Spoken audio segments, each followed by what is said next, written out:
અરવલ્લી જિલ્લાના બટાકા પકવતા ખેડૂતોને ચાલુ વર્ષે બટાકાના પૂરતા ભાવ ન મળતા મુશ્કેલીમાં મુકાયા।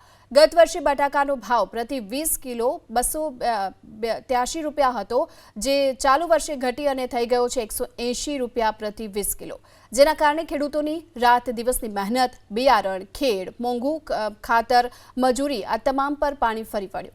કારણ કે એક મણ પાછળ ખેડૂતોને થઈ રહ્યું છે 103 રૂપિયાનું નુકસાન, જેના કારણે ખેડૂતોની સ્થિતિ બની રહી છે કફોડી। જિલ્લામાં શિયાળુ સિઝનમાં ઘઉં બાદ સૌથી વધુ બટાકાનું વાવેતર થાય છે। આથી ખેડૂતોને હવે સરકાર પાસે આશ છે કે સરકાર આ મામલે ખેડૂતોને સહાય કરે।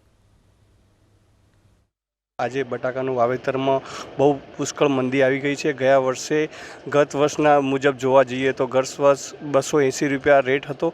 આજની પરિસ્થિતિમાં 170 160માં પણ કોઈ લેવા તૈયાર નથી અને સરકારે આના ઉપર તદંતર નિર્ણય લેવો જોઈએ અને ટેકાનો ભાવ જાહેર કરવો જોઈએ અને તદંતર ખેડૂતોને ફાયદો થાય એવો નિર્ણય લેવો જોઈએ। ન કે ખેડૂતો ખેતી વેચીને પણ શું કરશે એ પ્રશ્ન છે આજની તારીખમાં।